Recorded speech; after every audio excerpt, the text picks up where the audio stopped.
The wonderful thing about flying is that the normal daily stress is just completely disappear for the couple hours that you're up here at, because you're focused, you're busy enough, but it's incredibly enjoyable. You're kind of in the flow. It's just a marvelous type of experience. By contrast, if you have way too many stresses, you've got some of the life kind of things going on, changing job or divorce or any of those major kinds of things. That's not the time to go flying because that's too much stress that you won't focus on the things that you need to do.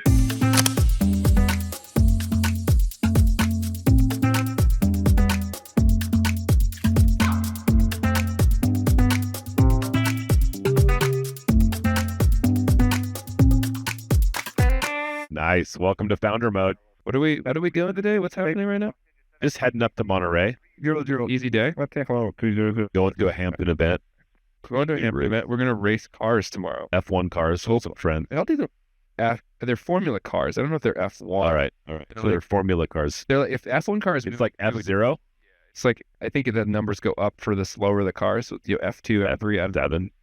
They're not as fast as like what Hamilton's driving for sure. Because I don't think I want to die. I don't. Yeah. I figured they'd speed limit anyways. But we're flying in this plane. We're in a Vision jet on our way to this event, and we've been wanting to do this for a while. This is like you're like making a podcast in your jet finally. Finally got it. And then of course we got our special guest, but also most important player, Max Trescott. Max.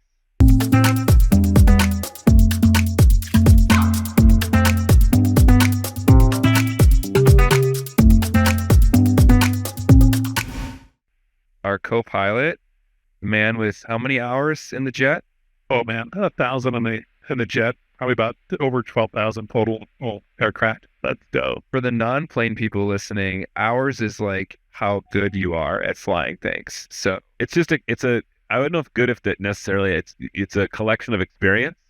And the idea is that over experience you've collected goodness. So I think it definitely is correlated. the transitive property applies that based on what you just said. So hours, how good you are, goodness. I don't know. But I'm excited because I enjoy getting the passenger princess back here. Yeah. While you two captain this ship. And I, Kevin, I've been wanting to ask you this forever, which is like, I know your story growing up on a farm. Yeah. And then like, oh, maybe I'll be like an engineer and build airplanes. Oh wait, that's gonna take 20 years to build one plane. Yeah. So I'll go work on software and stuff like that. But then it all kind of came full circle for you. You sell Comply to Microsoft. When did you start getting hours and start flying? I actually got my pilot's license in college. Oh really? 98. Yeah. Really? I've had it for over 25 years now, 27 years. And flew a 172 and then flew my dad. Yeah, Cessna 182. And then my dad had a 182 that I brought down to Van Nuys and actually kept at Van Nuys. When you were at UCLA? At UCLA, yep. And had probably 100 or so hours before I left LA, and then went to the Bay Area and started flying up there, and then took like a 10-year break. Amazing. And then met Max, and then started flying in Cirrus, SR20s, SR22s. Max helped me get my instrument rating, commercial rating, and then randomly, the place that we finished the commercial rating at had a Vision jet for rent. And so Max flew up there, and then we flew it, my wife and I, for the first time from there to Jackson Hole. Not a bad place to land. Not a bad place to land. Great first trip. And at that point, I was like, man, You're hooked. I want to get in one of these. 54 radar. And then how long until you ended up getting this with About a year later or so. So this is roughly coming up on end of year 2. Flying this thing. yeah, it's been I've had the pleasure of being a passenger a few times now, and I can say that Max said this actually as we were taking off. It's just really hard to get used to. It's you really struggle to acclimate to the buddy with a jet. It's a good view. I think they say though you got to have friends with planes and boats. Don't own them yourself. Yeah, boat friends and plane friends. Yeah, I've heard the same. Well, you experienced that firsthand this year that the jet was down for a while. Yeah, I definitely could have used another friend this summer with an extra jet, and so I think there's some inklings that I might have an angle to get a second one or have access to a second one, which would be pretty interesting. You got the bug. You're addicted. Yeah, I definitely like having the access. So I think there's an analogy here to founders and founder mode and like what it takes to get like up in the air and do it well and fly. Like people always say, "Oh, we're working on the engines with planes in the air." I feel like that analogy is very tired and Yeah. it makes zero sense. Like you can't do that. Literally impossible, right?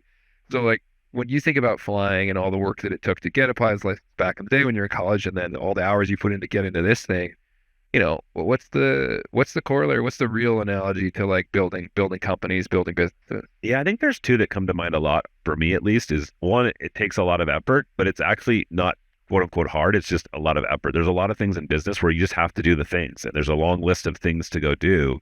And flying airplanes is much like that. Things to learn, things to practice, things to, kind of work through. Each individually is not necessarily quote unquote hard. It just takes practice, and some are trickier for people than others. I think that's kind of one. And then the other one is this checklist. I mean, you'll see us when we're flying, like we're constantly working through these checklists on the screen of like things to go do. And this is like the list, and you're like, it's the same list every time, hundreds of hours, you're sort of following the same list. But the idea is people forget things, and, sort of SOPs or policies or procedures, or it's just incredible having this sort of like checks and balances thing. And Make sense. Like the way you compartmentalize it just now, I think about like, well, you've got your product team, you've got your marketing team, you've got people kind of doing things. Or in the case of founders, like you are all of those teams when you start out, and so you like learning each piece of how the plane worked and all the Totally. in the process. Right? But I'm curious, Max, like Max has been doing this for a lot longer, like, 50 years now? Yep, indeed. I think there's a third element as well that ties the two together. Yeah. And that is, in both cases, you're working in a highly dynamic environment. Things are constantly changing. So on an aircraft, things are going to be different today than they were yesterday. I've been flying for 50 years. I still see new stuff that I've never seen before. And I think in business, same thing, right? Yeah. What worked yesterday may not work tomorrow. Yeah. Constantly changing. That's a great point. Yeah, no, it's cool because you're doing the same thing, flying the same plane in the same way. Yet this trip to John Wayne was different for sure than the one coming in, the way they routed me in, even though I'd filed the same flight plan, filed the same path, like everything changes. Well, then tomorrow night you get to do the night takeoff. And It'll be good. We'll get some night footage on the way down. the other thing that I'm thinking about is like, okay, and I don't like to talk about this while we're in the air, but something goes wrong. Yeah. Something's wrong, and now you have a checklist you have to run down to figure out what's wrong if you don't know, and manage a situation that's you're thousands of feet in the air, right? So that also I feel like has similarity to running a company. Like stuff breaks all the time. Yeah. Hopefully, stuff breaks with startups a lot more than it does when you're midair, right? Yeah. But no, it's good. And then you want to be able to know what's that sort of way to get calm. It's like, hey, let's do the things, right? You're going to walk through it. I always used to have this saying, feed the pigs, right? Like no matter what happened on the farm, good, bad, or indifferent, you had to wake up every morning and feed the pigs, then go to night feeding the pigs. And this notion of like starting and ending every day with feeding the pigs was this sort of funny moniker, but also just the truth of like farming, that like there's certain things you just have to do every time, and knowing what those are, but then the other things around that are obviously really dynamic and change. So I think about commercial or travel where we all have completely tuned out the safety briefing, right? And I remember the first time I flew with you, you're like, hey, watch this video. And like, it is not a sexy, fun video. It reminded me of the flight attendant up there with the seatbelt and here's what happens at the air, the masks deploy. But that stuff is super important because in an emergency, you need to know what to do. And I think in building companies, same thing. It's like, okay, if this breaks, then what? Right. And like, there is much more charted territory, and maybe you can't mess around. No, there's not a lot of margin for error. Yeah. Max, I'd love to hear like your maybe one of your craziest or most interesting flying airplane stories. Maybe got like good to share. That's pretty funny. I'm a flight instructor, and people are always asking me, boy, did people try and kill you? And the answer is, I've never actually really felt in a dangerous position. I think part of that's experience, because I can see problems coming, often a minute ahead of time.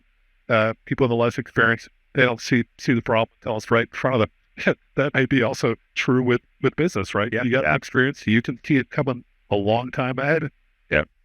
Yeah, I think that makes sense. I immediately go to like the big things that would be scary again as a non-pilot. Like, so no engine failures, no like crazy stuff, or that stuff's happened. You've just managed it, got the engine back up and running. Like it's all good. You're not stressed in those moments. Yeah. So certainly, I sometimes have wondered, boy, if I do have an engine failure, will I be stressed? And I think the key is just practicing the scenarios ahead of time. So, I've been flying 50 years. I haven't had an engine failure. I've had 2 times where the engine put out less power than I should, but I recognize that the engine failure could happen, sometime. That's why we kind of practice these things ahead of time so that if it happens, we know what steps we're going to follow. Kevin, do you like if you're thinking about like the founders out there that are, maybe in a similar position to you, they've sold a company or the company's kind of growing and successful. And I know you've like hung out with other like founders who fly, right? Yeah. Like what's the tip for somebody who's like, I really want to get into, I want to get my pilot's license. I want to like go down this road. Like what should people do? What do they think about? Oh, that's a good one. And I think the biggest one that I think a lot of people miss is that you have to allocate enough time for it to do it often. And I think I've seen a lot of founders that are like, hey, I'm going to do it for a couple weeks and to take a few weeks off, then do it other for a couple weeks. And it was one thing actually my dad told me that was like, if you're not, he's like, the reason the military can train you so quickly is you literally fly 2 to 3 times a day, every day of the week. Yeah. And so when he said, he's like, if you're ever going to get your license, he was like, you got to go every day. And so, or very frequently. And so I went 4 or 5 times a week because I had that time in college. Okay. And so I think what I always tell people is if you're not flying at least 2 to 3 times a week, once a week really is not enough, man. You're forgetting too much between lessons and you're not able to recapture. And it's tough when you're working. And so my thing is like, it's much better done during a sabbatical to sort of sprint through these licenses where you can focus, spend your time, and you're not, trying to fit it in between meetings. And so finding a way to make it a regular thing when you're learning is pretty critical because there is just so much information density. But Jack, I'm curious what you've seen. We're just going. Yeah, no, I think you're absolutely right. You got to be able to fly a couple of times a week at least to really make good progress. If you fly a couple of times a week, then you're doing probably at 6 months. And if you fly only once a week, well, it's probably going to be more like a year. But you don't want to go to the opposite extreme. There's a very well-known local medical school professor, quite famous, written lots of books and so on.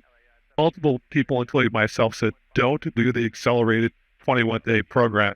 He did, and he came back. It took months to get him up to the level of standard where he could actually rent a plane from the local flying club.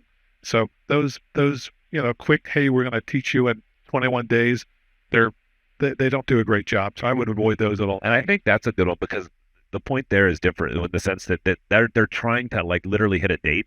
And this is the old joke, like when you've done business, it's like, are you date based or like output based? And you're like, the goal is to get proficient, not to hit a date. Sure, certain people might be able to hit that date if you've done a bunch of pre-work. And my actual model was interesting because I did do an accelerated program, but I did that after I did the whole year of training. So I was completely qualified, ready for my test. Then I added an accelerated program and I did it.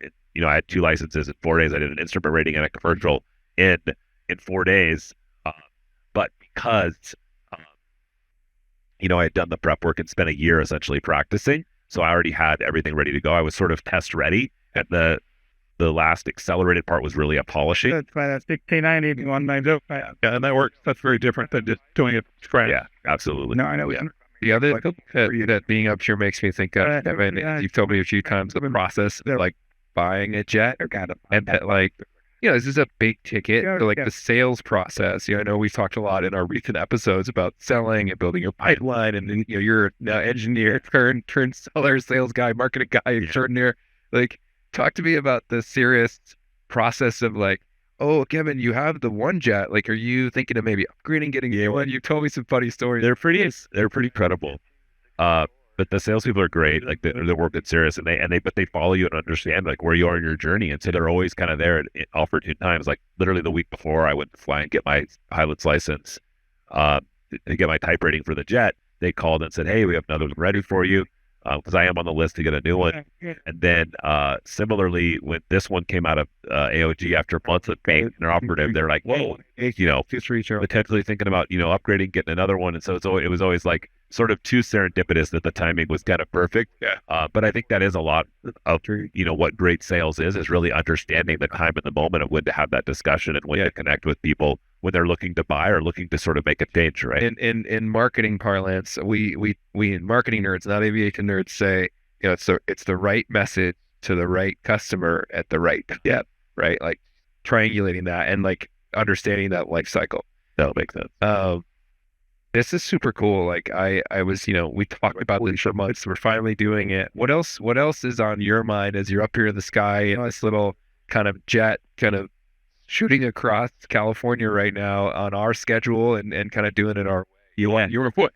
To me, it's funny. Like honestly, what's on my mind up here is just kind of enjoying the ball. Like honestly, I'd say like less is what's on my mind than normally when I'm on the ground. I'm thinking about business and all the things. When I'm up here, normally it's just me and Max kind of chatting, looking out over the sides and sort of checking on things. And that to me is like it's just this peaceful sort of quiet moment where if we don't have Wi-Fi, as you sort of beat me over many times on this plane. But it turns out it's bad when it's at 40. There's a good point, right? Like I remember the days where I used to get on airplanes and kind of work out my quote unquote Outlook box, and it was all manual mode, and I was grinding through a bunch of emails without being connected. Yeah, it's nice. The wonderful thing about flying is that the normal daily stress is just completely disappear for those couple hours that you're up here at, because you're focused, you're busy enough, but it's incredibly enjoyable. You kind of in the flow. It's just a marvelous type of experience. By contrast, if you have way too many stresses, you've got some of the life kind of things going on, changing job or divorce or any of those major kinds of things, that's not the time to go flying because that's too much stress and you won't focus on the things that you need to do. There's actually a checklist for that, like that walks through the steps of the things. Are you ready? Is the airplane ready? Is the environment set to are you ready to actually have a great, positive flight outcome? I've always said that flying is more effective and cheaper than therapy. Yeah, no, that makes sense, and sounds like it can be meditative, which is super cool. Totally. We joke about Kevin, you and I, and we share our sleep scores every morning. But like the night before I know we're gonna fly, I'm always like, "Hey, get to bed, man. I want that sleep. That's high score in the morning." You don't want to wake up with a bad sleep score and then go flying. You don't want so it's almost like for anything where you're trusting someone's life or safety, you're like, man, I want to see your sleep score before I get it. I'm not getting in the plane with the sleepy habit. Right. I mean, I think it's a legit sort of like an airline that would actually offer that stats. It would actually probably be helpful and transparent and also pay more. Yeah, I mean, exactly. And it would also be a great guard for these pilots to be like, hey, man, it was you should have just took that flight off and called in sick, let somebody else cover it. Cause yeah. And the airlines actually do have sleep factor schedule in place so that they can, not screw pilots up and have enough hours to make things, to make them feel good when they're flying. Yeah. So Kevin, this has been a fun conversation and one that we were both looking forward to for a while. Like if you were to try to encapsulate the experience of being a founder and a pilot and like the things you've learned and what others should take away, what's the big like Kevin takeaways from this conversation? Yeah, I think make sure you have the resources before you start, right? You want to have both the time and the resources. I think a lot of people start without that, and I think that's tricky. I think the other thing is, try it out first. Go do a discovery flight. Go, do something like I'll be surprised how many friends have told me they're going to go flying. They do their first flight. They're like, man, I'm never getting in that thing again. Like it's just not conducive with their body, ear sensation, whatever. It's rare, but it happens. And then I think, a couple other big ones we talked about was, this, using of checklists and following that sort of methodical way of how you do things in both good times and bad times. And then, like, as Max said, you don't want to go too fast and you don't want to cram too many things in when you're trying to learn. But the most important, like, man, enjoy the ride. Like, this is for fun. Like, you shouldn't be forcing yourself, stressing yourself over trying to achieve this or any other sort of thing in life. It's like the journey is part of half of it. So I think that's a final takeaway. Well, and choosing an instructor is really important. You always got to pick a winner. So and I don't mean to make this self-serving. I'm just saying that probably the dirty secret in the flight training industry is that many, many, many instructors are there just long enough to build enough hours so they can move on to a different job. So there's actually some benefit to finding an instructor with some gray hair who's been doing it for years, as opposed to someone who's just become an instructor and a year and a half from now they'll move on to something else. It's a great point. I always look for your info in the show notes. Yeah. Do you know anybody who's like that? Yeah, exactly. I've always looked for people. It's Max's point where there's folks that are instructors as their sort of like that is their current career choice versus like, hey, they're instructing the move to the next level at flying, go to an airline or whatever. The only other suggestion is make sure you choose the proper podcast, right? Yeah, absolutely. Got to listen. That's a great segue. Got to be listening to Aviation News Talks. Aviation News Talks. Yeah. So Max, give us the full plug. Do the whole thing. Where can folks find you online and your podcast and all the stuff you're doing? Sure. Aviationnewstalk.com is where we're located online. Of course, in any podcast app, just look for Aviation News Talk, weekly show focused heavily on safety and small airplanes. Do you have any social media, Max? Can folks follow you? Oh, sure. Everywhere. Okay. What's your handle? Is it Aviation News Talk or do you have one for you? Yeah, you can either find me under Max Trescott or you can find it under Aviation News Talk. We will include all of that in the show notes. if you kind of got Make your own. excited about being maybe curious, aviation adjacent, then hopefully this episode was fun for you. Share it with friends, give us a follow, like, subscribe, and then we could get more founder mode to more people out there. That's it for today, guys. Because remember, in business we want to go up and to the right, but in flying we want to keep the blue side up.